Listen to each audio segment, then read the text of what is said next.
Have you ever seen a remaster that somehow looks worse than the original? Or a studio that fans begged to revive a cult game, only for it to flat out refuse? This week was so intense that even the delay of GTA 6 wasn't the only bombshell. Let's begin. On Thursday, Microids released the remaster of Siberia, and Steam's reaction was ice cold. Only 59% positive reviews. Players are furious. Instead of reworking the cutscenes, the developers simply upscaled old video files. As a result, the game looks like modern graphics are awkwardly stitched together with footage straight out of 2002. Add the lack of ultra-wide support, and you get a remaster that feels unfinished. But to be fair, the Russian voice acting, music, and atmosphere remain untouched, so fans of Kate Walker are still willing to overlook the flaws. But here's what truly blew up the internet. Obsidian officially made it clear, they will not return to Fallout New Vegas. Not with Microsoft. Not without it. Studio Vice President Mark Morgan openly stated, the success of New Vegas wasn't luck, it was their own design philosophy. And now Obsidian wants to build games only within their own universes, not under someone else's license. Yet Fallout still influenced them deeply. It inspired the Outer Worlds. But a New Vegas sequel? No.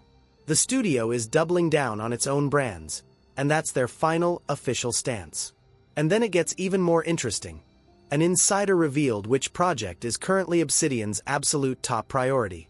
Insider Chris Avallone, one of Obsidian's founders, unexpectedly revealed what the studio itself keeps under wraps. According to him, the developers have already begun work on the sequel to their new fantasy action RPG. And this project, not The Outer Worlds 2, is now the studio's top priority. The sequel to Outer Worlds isn't even scheduled to enter production. Avallone claims the new universe proved far too successful, both in sales and audience interest. That's why Obsidian is betting everything on it. As for The Outer Worlds 2, the team is preparing only story DLC. All of this points to one thing.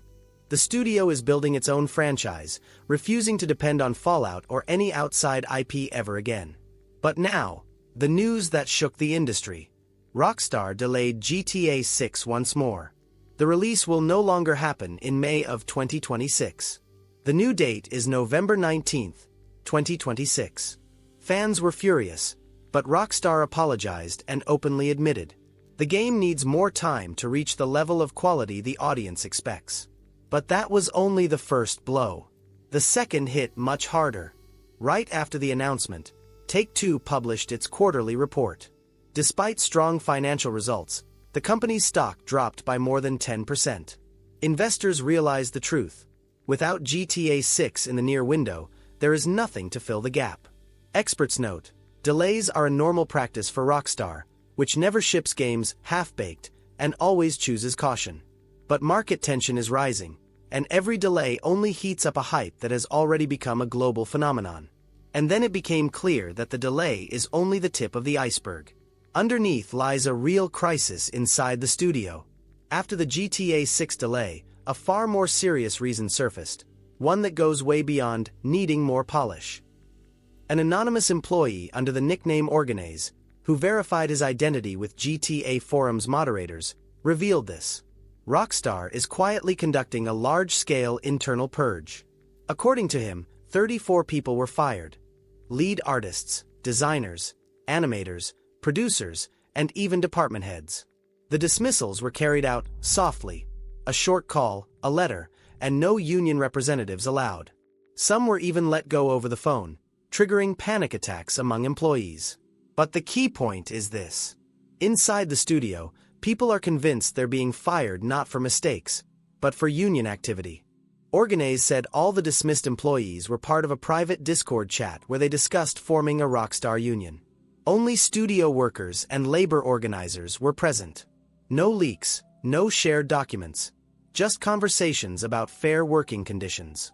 And according to him, that is exactly what management feared. Because a union means oversight of overtime, demands for flexible schedules, and higher pay. And with GTA 6 under extreme deadline pressure, the studio wants one thing: maximum control over the workforce. Rockstar, of course, denied everything and claimed the fired workers were sharing internal information with outsiders. But the union responded with the opposite statement. These are not security measures. These are reprisals. Inside the studio, the atmosphere collapsed almost instantly. Remaining employees fear every new email notification. Anyone could be next, even veterans with 10+ years at the company. And according to insiders, this internal instability became one of the main reasons for the repeated delay of GTA 6. The game itself has become a hostage of a corporate war. The delay of GTA 6 to the 19th of November 2026 hit not only fans, it hit the financial market like a hammer. Take-Two's stock dropped by more than 10% within hours. For a company whose ultimate cash cow is Grand Theft Auto, such a fall means one thing. Investors no longer believe in the publisher's stability. Their main question is simple. What will Take-Two use to fill a massive 2-year gap without GTA? In its report, the publisher rushed to assure everyone that no current project has been cancelled. But the real problem lies elsewhere. Most of Take-Two's key titles either have no release date or are stuck in production. The new BioShock, Ken Levine's Judas, Project M, and the football simulator Top Go. All of them formally exist, but none are anywhere near launch. For investors, this is a red flag. The company runs on promises, not releases. But the biggest unexpected victim of the GTA delay turned out to be Ubisoft. Rumors claim Assassin's Creed Hex launches just 3 weeks before GTA 6. That is catastrophic timing. In 2018, Odyssey already collided with Red Dead Redemption 2 and lost all audience attention. Rockstar simply sucks the air out of the room. Insider Jason Rapture reported that Hex is targeting a Halloween release, late October 2026. But that means a direct collision with GTA 6. Ubisoft is already considering moving the game, with a backup option being the Assassin's Creed Black Flag remake, which could be released safely without risking the main franchise. Meanwhile, the industry watches with a bitter smile. Rockstar once again crashed the stock market, forced publishers to shift their calendars, and made the entire industry reshuffle release windows. Even if fans are angry, the franchise's influence is undeniable. Amid the chaos surrounding GTA 6, publisher Take-Two at least had one real victory. The new Mafia exceeded expectations. Both players and critics praised its cinematic style, atmosphere, and powerful return to the series' roots. The report emphasized the work of Hangar 13. The team convinced leadership to keep expanding the franchise. It's clear, Mafia is officially back. Borderlands 4, however, received a cold shower. Its launch was weaker than predicted. The blame lies with the PC version's optimization issues. Strauss Zelnick admitted they could have prepared far better. But the game isn't a failure. On the contrary, it has already broken multiple records. It became the fastest-selling entry in the series and the first Borderlands to debut at #1 in the US monthly sales chart. Once patches stabilize the game, sales are expected to rebound. Meanwhile, the release date for the Silent Hill 2 remake on Xbox leaked online, the 21st of November 2025. The Microsoft Store page vanished within minutes, but screenshots captured everything. The game seems genuinely close to launch. It has already received its ESRB rating. Microsoft surprised fans as well. Insider program participants received a survey about Ghost of Tsushima. Players were asked how many hours they spent in it, whether they enjoyed the story, and what difficulty they chose. Xbox fans buzzed, "Why is Microsoft asking about a Sony game?" But insiders recall similar surveys for God of War.